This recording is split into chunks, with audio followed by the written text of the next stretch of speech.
Distinguished guests, ladies and gentlemen. Samantha Sofia Hernandez, a girl of 16, was brutally abducted last month by masked members of the Maduro regime's security forces. She was taken from the home of her grandparents. Where she is now, we do not know. Probably in one of the dictatorship's detention centers. She may be with her father, who disappeared without a trace in January. What had they done wrong? Her brother was a soldier, but refused to follow the regime's order to commit brutal acts against the population. For that offense, the entire family must be punished. Juan Requesens is ordered to turn slowly towards the camera. The video showing him standing with a dazed look, as if in a fog, wearing underwear stained with excrement. He had supposedly confessed to planning a coup, but of course, there was no proof.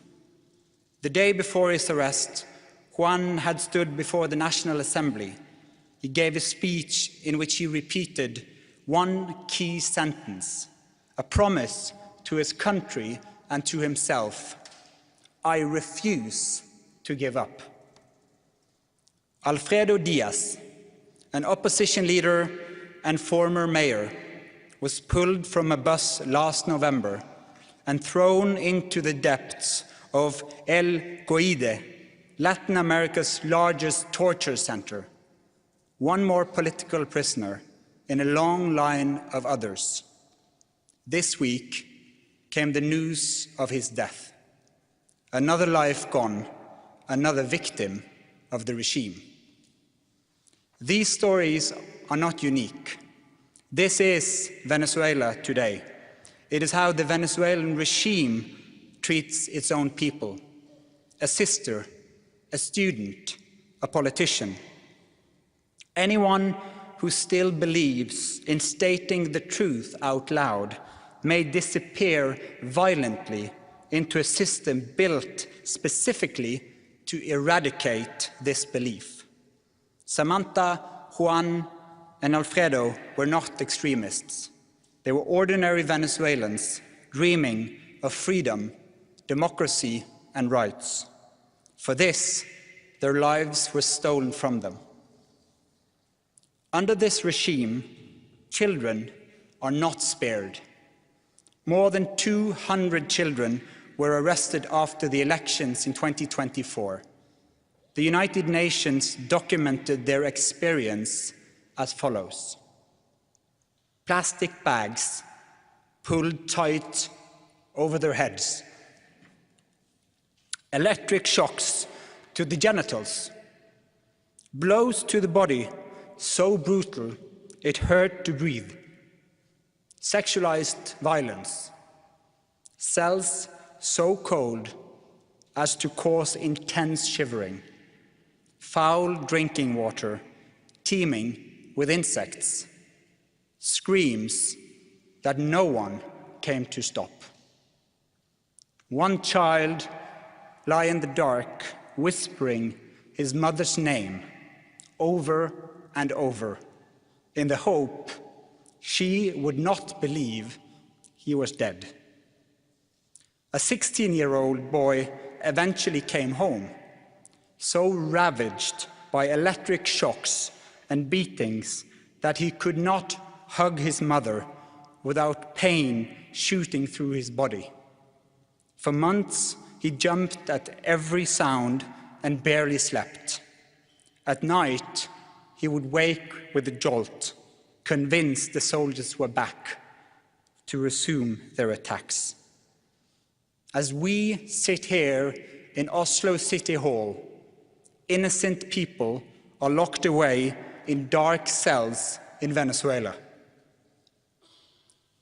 They cannot hear the speeches given today, only the screams of prisoners being tortured.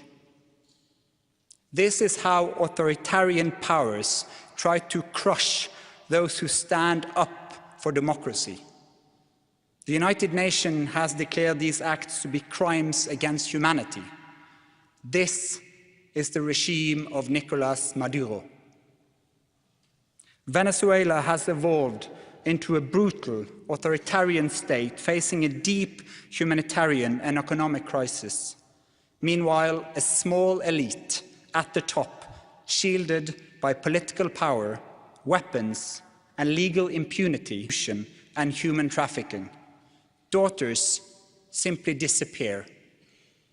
Children become objects of trade in the hands of criminals who see human desperation as a business opportunity. A quarter of the population has already fled the country, one of the world's largest refugee crises. Those who remain live under a regime that systematically silences, harasses, and attacks the opposition.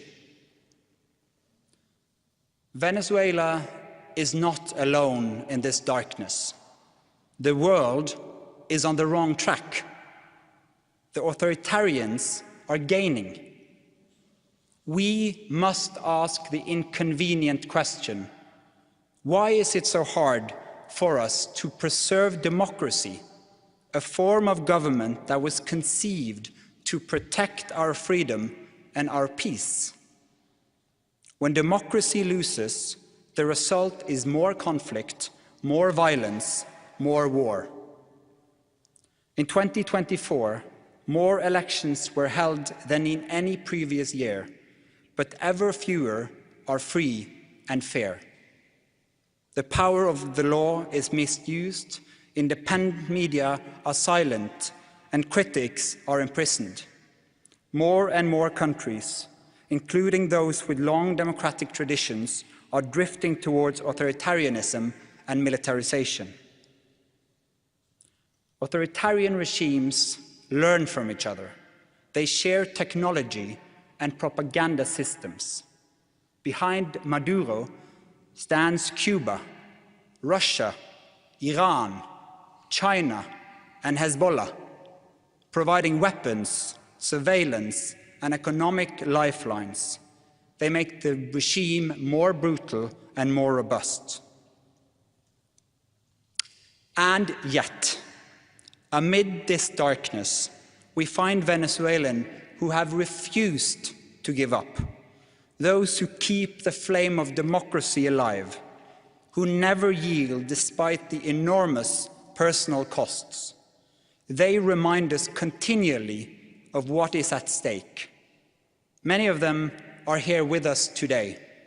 Carlos, the poet; Claudia, the activist; Pedro, the university professor; Ana Luisa, the nurse; Corina, the grandmother; Antonio, the opposition politician; Venezuela's president-elect, Edmundo González Urrutia.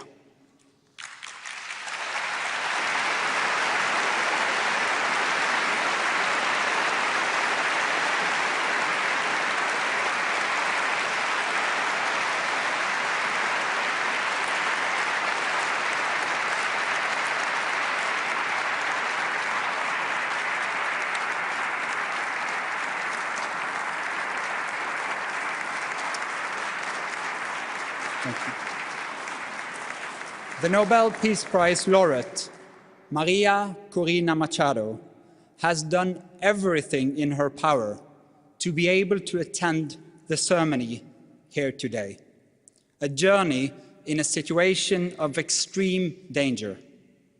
Although she will not be able to reach this ceremony and today's events, we are profoundly happy to confirm that she is safe and that she will be with us here in Oslo.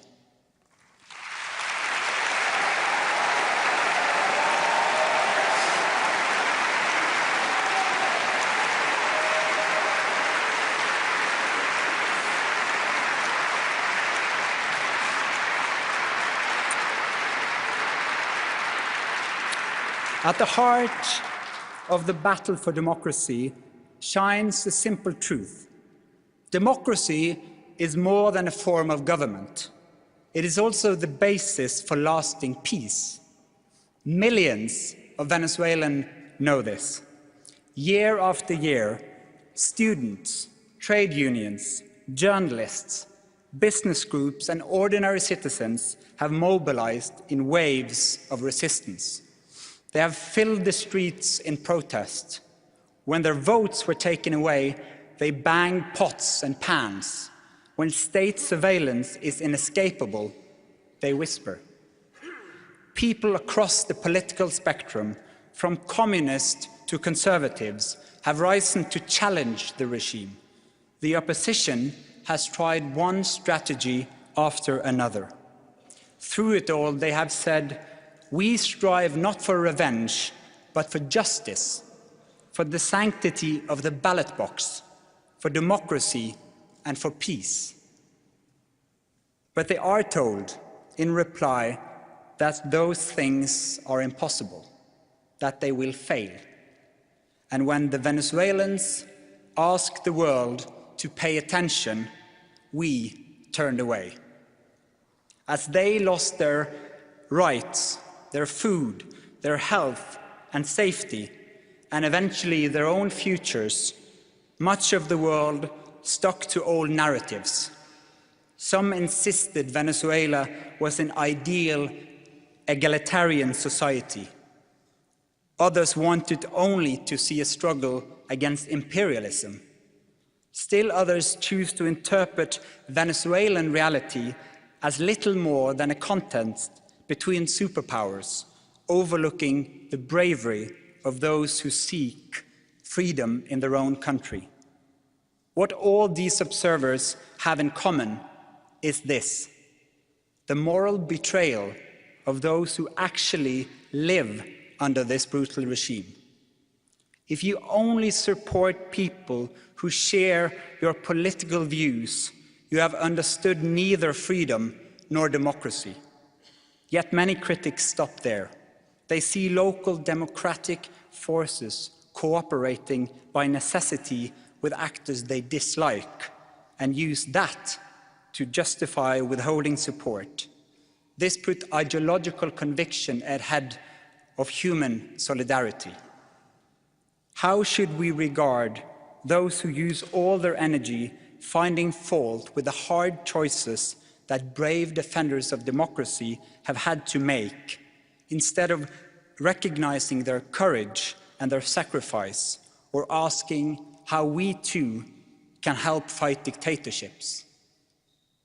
It is easy to stand on principle when someone else's freedom is at stake.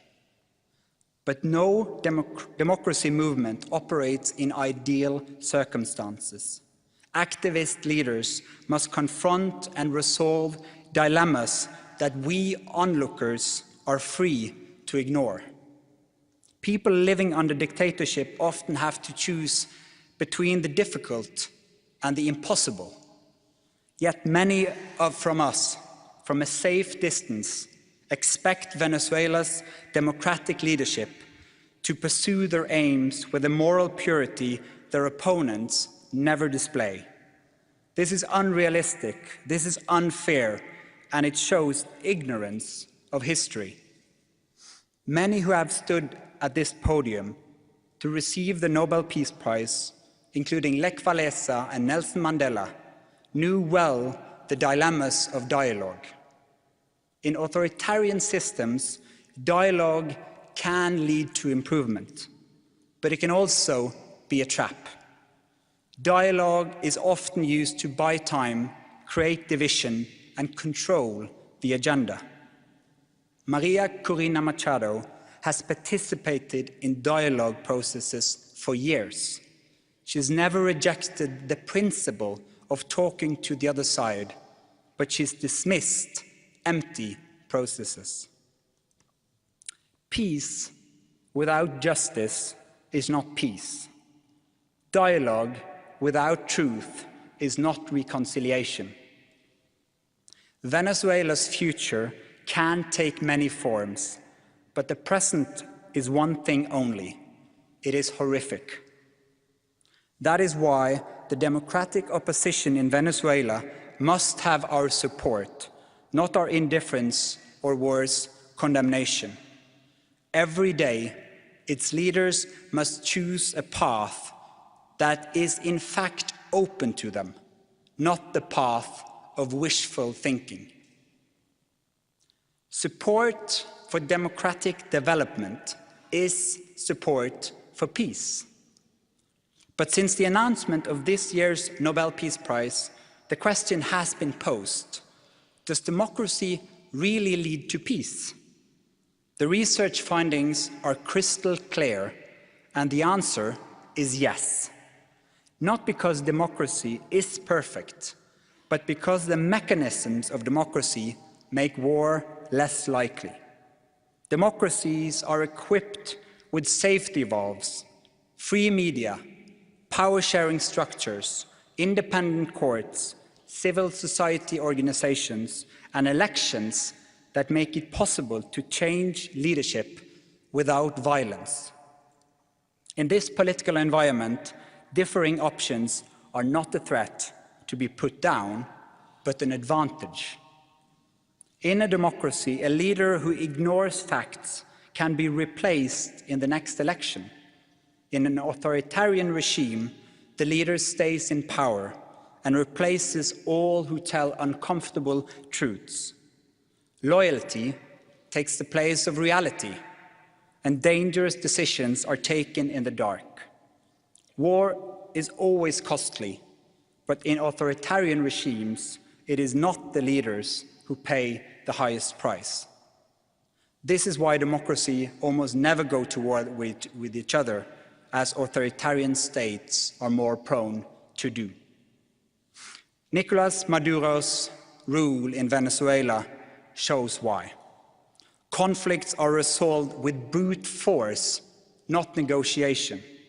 The result is a society where millions are forced into silence, with consequences that do not stop at the border. Instability, violence, and systematic destruction of the country's institutions have affected the entire region, and a neighboring country has been threatened with military invasion. Venezuela demonstrates with painful clarity that authoritarian rule both destroys a society from within and spreads instability abroad. Democracy is obviously no guarantee of peace, but it is the most effective system we have to prevent violence and conflict. This line of reasoning often prompts a well-known counter-argument, that democracy itself causes unrest and conflict, that demanding freedom is dangerous. This is an old claim. Authoritarian leaders have used it for generations to defend their positions of power. Today, they supercharge the argument with disinformation and propaganda, two of their essential weapons. Ladies and gentlemen, as citizens of a democracy, we have a duty to be critical of information sources. Alarm bells should ring when the views we express are identical to those disseminated by one of the world's most manipulative disinformation systems. For in that case, we are not just spreading information, we are spreading the strategic propaganda of a dictator. What are we all to think when we read that it is the Venezuelan opposition that is threatening the country with war, that the democratic movement desire an invasion, when the narrative is turned upside down and when the victims are branded as aggressors? This is a version of reality that the Maduro regime tells the world, that it is the guarantor of peace. But peace based on fear, silence, and torture is no peace. It is submission depicted as stability. No, the source of the violence is not the democracy activists. It is those at the top who refuse to cede power. It was not Nelson Mandela who made South Africa violent, but the apartheid regime's crackdown on demands for equality. Opposition groups did not start the imprisonments in Belarus, the executions in Iran, or the persecution in Venezuela. The violence comes from authoritarian regimes as they lash out against popular calls for change. Peace and democracy cannot be separated without draining both of meaning. Lasting peace depends on the rule of law, political participation, and respect for human dignity. Before we can discuss political disagreements, we must establish some form of democracy. Without it, there is no meaningful distinction between right and left, no way to legitimately disagree, no genuine politics. Democracy is not an expendable luxury. It is not an ornament to be put on a shelf. Democracy is hard work. It is action and negotiation. It is a living obligation. The instruments of democracy are the instruments of peace. We gather here today, therefore, to defend something far more important than either side of a political or ideological divide. We gather to defend democracy itself, the very foundation on which lasting peace rests. When people refuse to surrender democracy, they refuse to surrender peace. One who understands this is María Corina Machado. As a founder of Sumate, an organization devoted to building democracy, Ms. Machado stepped forward to advocate free and fair elections more than 2 decades ago. As she herself put it, it was a choice of ballots over bullets. In political office and in her service to organizations, Ms. Machado has spoken out for judicial independence, human rights, and popular representation. She has spent years working for the freedom of the Venezuelan people. The presidential election of 2024 was a key factor in the selection of this year's Peace Prize. Ms. Machado was the opposition presidential candidate and the country's unifying voice of hope. When the regime blocked her candidacy, the movement might have collapsed, but through her support behind Edmundo González Urrutia and the opposition stayed together. The opposition found common ground in the demand for free elections and representative government. This is the very foundation of democracy, our shared willingness to defend the principle of popular rule, even if we disagree on policy.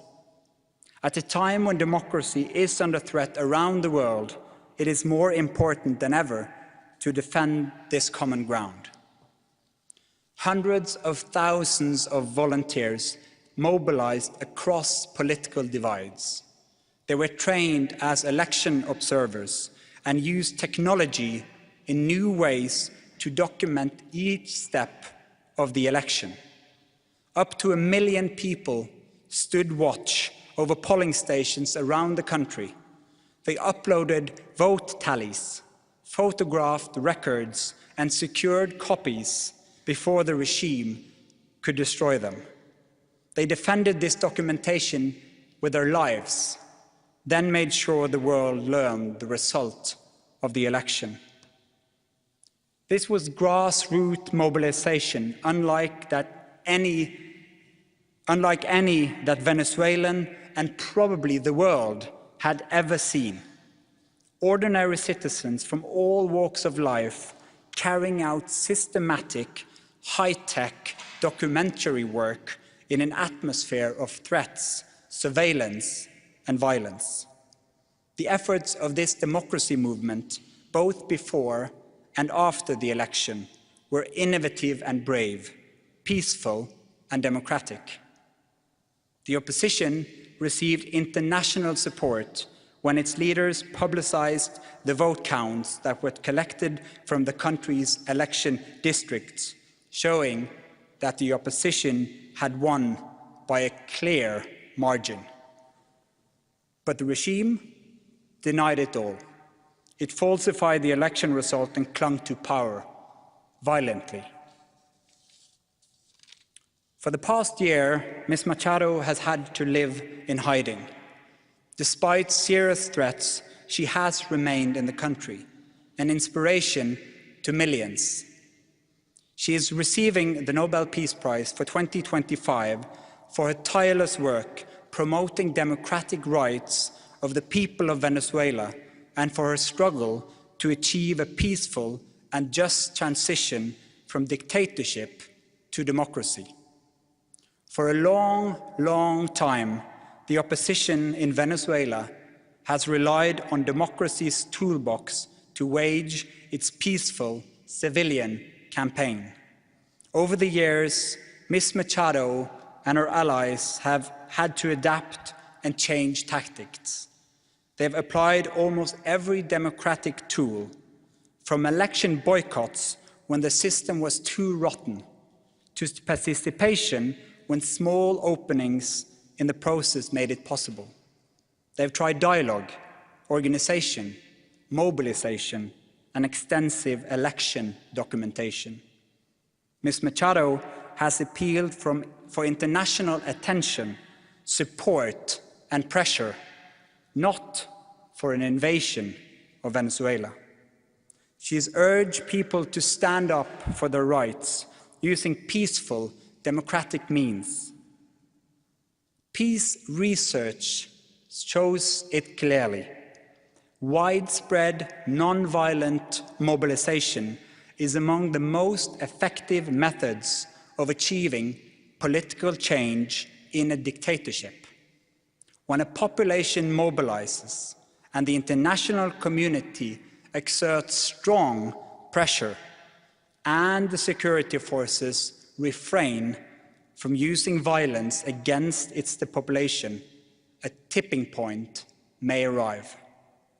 As the leader of the democratic movement in Venezuela, María Corina Machado is one of the most extraordinary examples of civilian courage in recent Latin American history.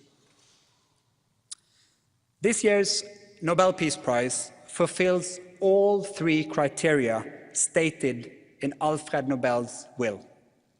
First, the Venezuelan opposition has united political movements, civil organizations, and ordinary citizens in a pursuit of one goal: the restoration of democracy, pulling together diverse groups that previously opposed one another is the modern equivalent of what Alfred Nobel called holding peace congresses.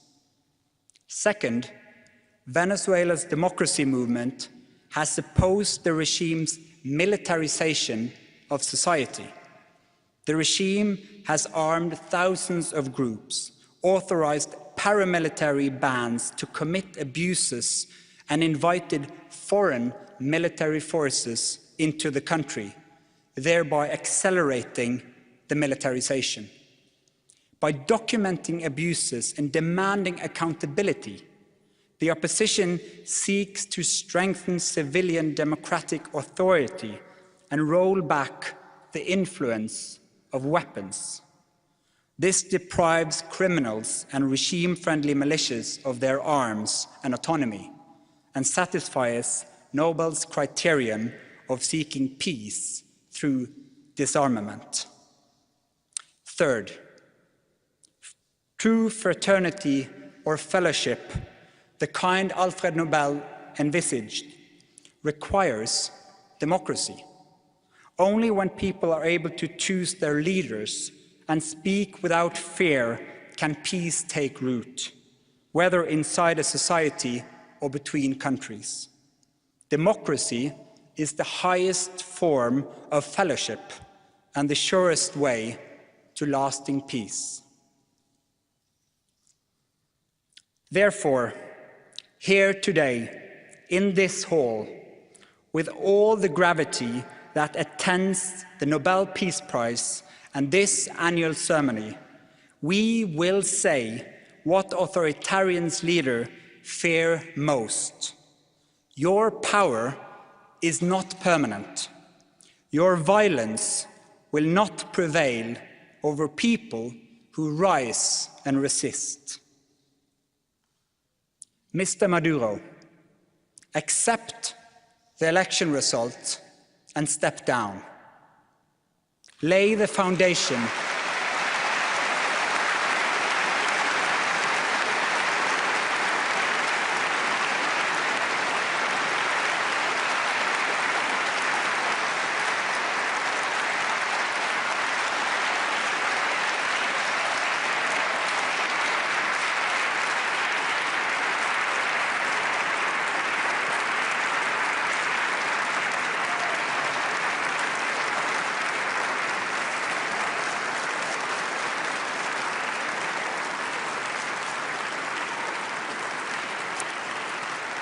lay the foundation for a peaceful transition to democracy, because that is the will of the Venezuelan people. María Corina Machado and the Venezuelan opposition have lit a flame that no torture, no lie, and no fear can extinguish. When the history of our time is written, it won't be the names of the authoritarian rulers that stand out, but the names of those who dared resist, those who stood tall in the face of danger, those who kept going, gave up. Karl von Ossietzky, Andrei Sakharov, Nelson Mandela. In its long history, the Norwegian Nobel Committee has honored brave women and men who have stood up against repression, who have carried the hope of freedom in prison cells, in the streets, and in public squares, and shown by these actions that resistance can change the world. Today, we honor María Corina Machado. We pay tribute as well to all who wait in the dark, all who have been arrested and tortured or disappeared, all who continue to hope, all those in Caracas and other cities of Venezuela who are forced to whisper the language of freedom. May they hear us now. May they realize that the world is not turning away, that freedom is drawing closer, and that Venezuela will become peaceful and democratic. Let a new age dawn. Thank you.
I now call upon Ms. María Corina Machado, the daughter of the Nobel Peace Prize laureate, Ms. María Corina Machado, to deliver the Nobel Peace Prize lecture for 2025. Ms. Sosa, will you please take the floor?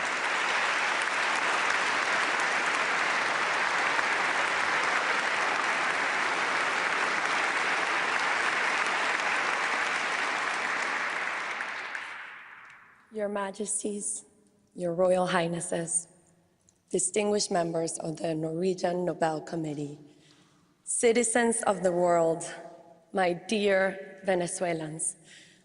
First, I want to express our infinite gratitude from my family, from an entire country, to the Norwegian Nobel Committee. Thanks to you, the struggle of an entire people for truth, for freedom, for democracy and peace is today recognized around the world. I am here on behalf of my mother, María Corina Machado, who has united millions of Venezuelans in an extraordinary effort that you, our hosts, have honored with the Nobel Peace Prize. But although she has not been able to be here and take part in this ceremony, I must say that my mother never breaks a promise. And that is why, with all the joy in my heart, I can tell you that in just a few hours, we will be able to embrace her here in Oslo after 16 months living in heaven.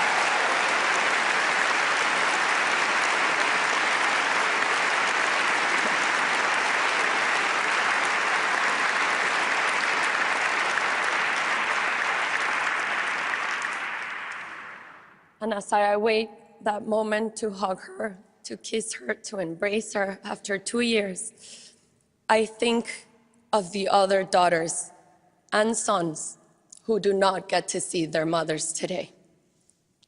This is what drives her, what drives all of us. She wants to live in a free Venezuela, and she will never give up on that purpose. That is why we all know, and I know, that she will be back in Venezuela very soon. In the meantime, at this moment, I face the difficult task of giving voice to her words, the speech she prepared for this occasion. This is her speech. I have come here to tell you a story. The story of a people and their long march toward freedom.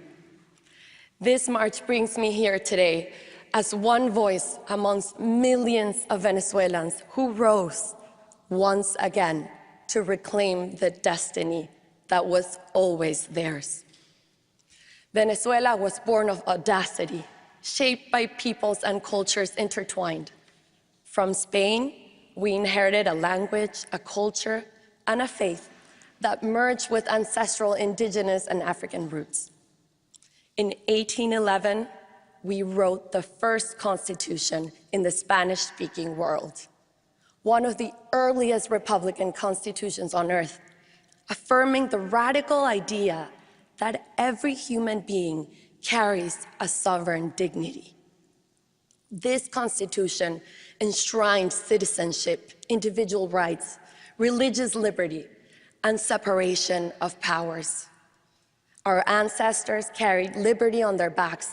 They crossed an entire continent from the banks of the Orinoco to the heights of the Potosí to help give rise to societies of free and equal citizens, out of the conviction that freedom is never whole unless it is shared. From the beginning, we believed something simple and immense, that all human beings are born to be free. That conviction became our national soul. In the 20th century, the earth opened. In 1922, the Reventón in La Rosa erupted for 9 days, a fountain of oil and possibility. In peace, we turned that sudden wealth into an engine for knowledge and imagination. Through the ingenuity of our scientists, we eradicated disease. We built universities of global prestige, museums and concert halls, sent thousands of Venezuelans abroad through scholarships, trusting that free minds would return as transformation. Our cities glowed with the kinetic art of Cruz Diez and Soto. We forged steel, aluminum, and hydropower, proof that Venezuela could build anything it dared to envision. But Venezuela also became a refuge. We opened our arms to migrants and exiles from every corner of the world. Spaniards fleeing civil war, Italians and Portuguese escaping poverty and dictatorship, Jews after the Holocaust, Chileans, Argentinians, and Uruguayans escaping military regimes, Cubans escaping communism, and families from Colombia, Lebanon, and Syria seeking peace. We gave them homes, schools, and safety, and they became Venezuelans. This is Venezuela.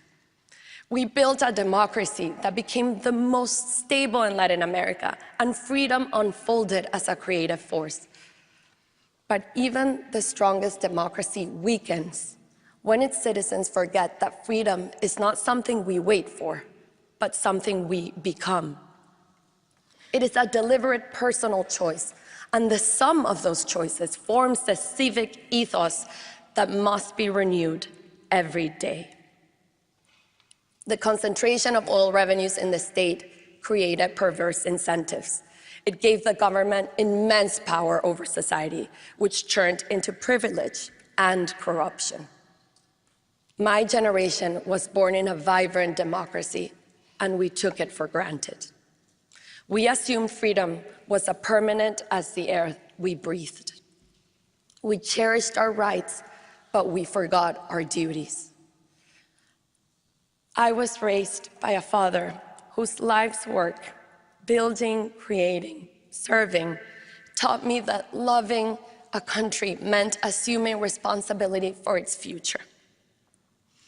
By the time we recognized how fragile our institutions had become, a man who had once led a military coup to overthrow democracy was elected president. Many thought charisma could substitute the rule of law. From 1991 onward, the regime dismantled our democracy, violating the Constitution, falsifying our history, corrupting the military, purging independent judges, censoring the press, manipulating elections, persecuting dissent, and ravaging our extraordinary biodiversity. Oil wealth was not used to uplift, but to bind. Washing machines and refrigerators were handed out on national television to families living on dirt floors, not as progress, but as spectacle. Apartments meant for social housing were handed to a select few with a condition for unquestionable obedience. And then came the ruin. Obscene corruption, historic looting. During the regime's rule, Venezuela received more oil revenue than in the previous century combined, and it was all stolen. Oil money became a tool to purchase loyalty abroad, while at home, criminal and international terrorist groups fused themselves to the state. The economy collapsed by more than 80%. Poverty surpassed 86%. Today, 9 million Venezuelans have been forced to flee. These are not statistics, they're open wounds. Meanwhile, something deeper and more corrosive took place. It was a deliberate method to divide society by ideology, by race, by origin, by ways of life, pushing Venezuelans to distrust one another, to silence one another, to see enemies in one another. They smothered us, they took us prisoners, they killed us, and they forced us into exile. It had been almost 3 decades of fighting against a brutal dictatorship, and we had tried everything. Dialogues betrayed, protests of millions crushed, elections perverted. Hope collapsed entirely, and belief in any kind of future became impossible. The idea of change seemed either naive or crazy. It seemed impossible. Yet from the very depths of that despair, a step that seemed modest, almost procedural, changed the course of our history.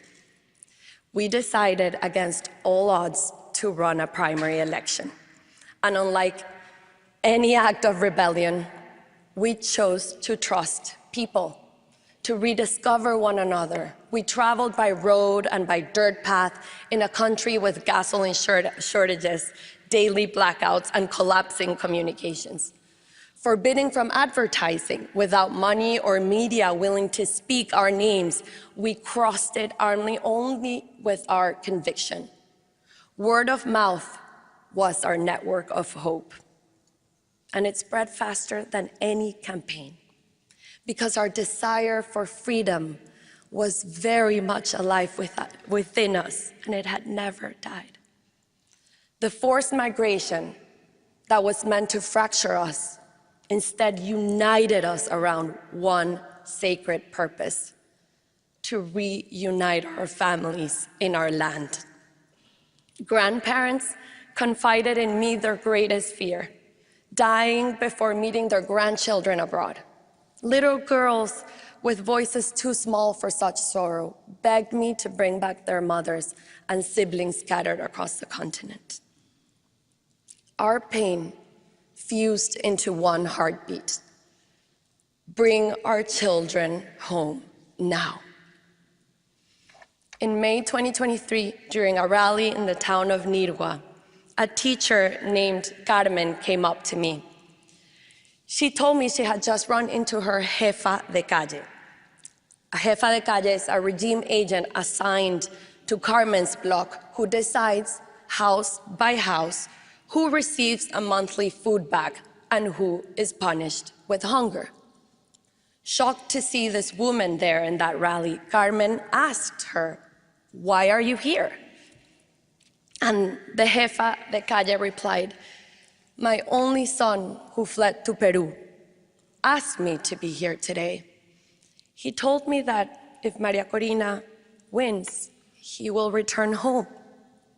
Tell me what I have to do. I'll do anything." That day, love defeated fear. 2 weeks later, we reached Delicias, a tiny village swallowed by Colombian guerrillas and drug traffickers, where not even a chicken can be sold without their permission. No candidate had gone there since 1978. And as the team climbed the mountain, I saw Venezuelan flags waving from every humble home. I naively asked, as if it was a national holiday that merited all the flags, and someone whispered, "No, here the flags are hidden. Bringing it out is dangerous." Today, people raise them to thank you for daring to come. You will leave, but we will remain identified. That day, entire families stood up to the armed groups that ruled their lives. And when we sang the national anthem together, sovereignty returned in a single fragile, defiant chorus. That day, courage defeated oppression. Our gatherings became intimate encounters of thousands. We embraced, we cried, we prayed. We understood our struggle was much more than electoral. It was an ethical struggle for truth, an existential struggle for life, and a spiritual struggle for good. With less than a year before the presidential election, we had to unite every democratic force and restore trust in the votes. The primaries became that moment, a self-organized civic effort that built a nationwide citizen network unlike anything Venezuela had ever seen.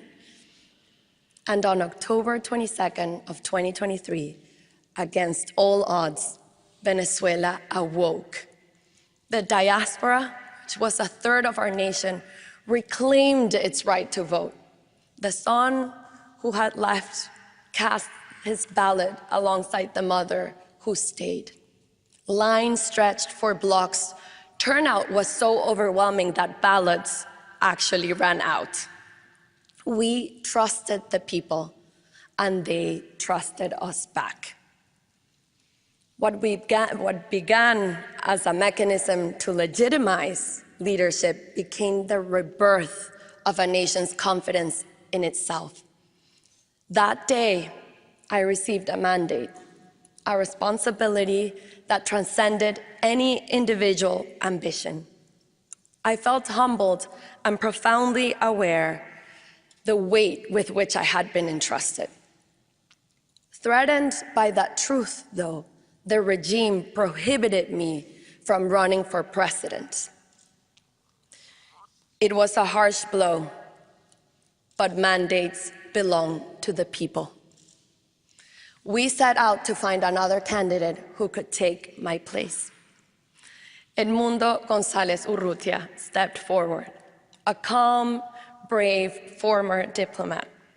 The regime believed he posed no threat, but they underestimated the resolve of millions of citizens, a plural, vibrant society that in all its diversity found unity in a common purpose. Communities, political parties, unions, students, and civil society stood together and worked as one so that the voice of a nation could be heard. We were 3 months from election day, and almost no one knew his name. But votes were not enough. We had to defend them. For over a year, we had been building the infrastructure to do so. 600,000 volunteers across 30,000 polling stations, apps to scan QR codes, digital platforms, diaspora call centers. We deployed scanners, Starlink antennas, and laptops hidden inside fruit trucks to the furthest corners of Venezuela. Technology became a tool for freedom. Secret training sessions were held at dawn in church back rooms, kitchens, and basements, using printed materials that were moved across Venezuela like contraband. Finally, election day arrived on July 28, 2024. Before dawn, lines wrapped around blocks. A quiet, trembling hope filled the air. Our live tracking showed turnout rising across every state and town. And then the electoral tally sheets, the famous actas. The sacred proof of the people's will began to appear. First by phone, then WhatsApp, then photographs, then scanned, and finally carried by hand, by mule, by canoe. They arrived from everywhere across Venezuela, an eruption of truth, because thousands of citizens risked their freedom to protect them. Confronted with our overwhelming victory, the regime issued a desperate order. Soldiers were to expel our volunteers from voting centers and block them from receiving the original tally sheets they were legally entitled to. But the soldiers disobeyed. Edmundo González Urrutia won with 67% of the vote in every state, city, and village.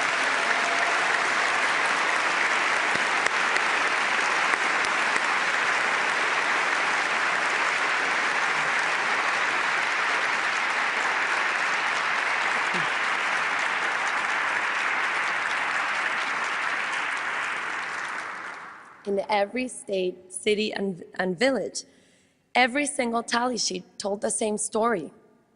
Within hours, they were digitized and published on a website for the world to see. But the dictatorship responded with terror. 2,500 people kidnapped, disappeared, tortured, homes marked, entire families taken as hostages. Priests, teachers, nurses, students, anyone who dared share a tally sheet was hunted down. These are crimes against humanity, documented by the United Nations. State terrorism deployed to bury the will of the people. Some of the more than 220 children detained after the elections were electrocuted, beaten, and suffocated until they repeated the lie the regime needed, falsely incriminating themselves of being paid by me to protest. Women and girls in prison are right now being forced into sexual slavery, made to endure abuse in exchange for a family visit, a meal, or the chance to take a bath. And yet, the Venezuelan people did not surrender. During the past 16 months in clandestinity, we have built new networks of civic pressure and disciplined disobedience, preparing for Venezuela's orderly transition to democracy. That is how we reach this day, a day carrying the echo of millions who stand at the threshold of freedom. This prize carries profound meaning.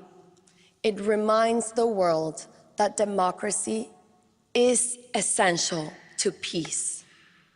And more than anything, what we Venezuelans can offer the world is the lesson forged through this long and difficult journey, that to have democracy, we must be willing to fight for freedom. And freedom is a choice that must be renewed every day, measured by our willingness and our courage to defend it. For this reason, the cause of Venezuela transcends our borders. A people who choose freedom to contribute not only to themselves, but to humanity. We attain freedom only when we refuse to turn our backs on ourselves, when we confront the truth directly, no matter how painful, when love for what truly matters in life gives us the strength to persevere and to prevail. Only through that inner alignment, that vital integrity, do we rise to meet our destiny. Only then do we become who we truly are, able to live a life worthy of being lived. Along this march to freedom, we gain profound certainties of the soul, truths that have given our lives a deeper meaning and prepared us to build a great future in peace. Therefore, peace is ultimately an act of love. This love has already set our future in motion. Venezuela will breathe again. We will open prison doors and watch thousands who were unjustly detained step into the warm sun, embraced at last by those who never stopped fighting for them. We will see grandmothers settle children on their laps to tell them stories not of distant forefathers, but of their own parents' courage. We will see our students debate ideas passionately and without fear, their voices rising freely at last. We will hug again, fall in love again, hear our streets fill with laughter and music again, and all the simple joys in the world that we have taken for granted will be ours. My dear Venezuelans, the world has marveled at what we have achieved. And soon it will witness one of the most moving sights of our time, our loved ones coming home. And I will stand again on the Simón Bolívar Bridge where I once cried the thousands who were leaving and welcome them back into the luminous life that awaits us. Because in the end, our journey towards freedom has always lived inside us. We are returning to ourselves. We are returning home. Allow me to honor the heroes of this journey. Our political prisoners, the persecuted, their families, and all who defend human rights, those who sheltered us, fed us, and risked everything to protect us, the journalists who refused silence, the artists who carried our voice, my exceptional team, my mentors, my fellow political and social activists, the leaders around the world who joined us and defended our cause. My 3 children, my adored father, my mother, my 3 sisters, my brave and loving husband, who've all supported me throughout my life. And above all, the millions of anonymous Venezuelans who risked their homes, their families, and their lives out of love. To them belongs this honor. To them belongs this day. To them belongs the future. Gracias.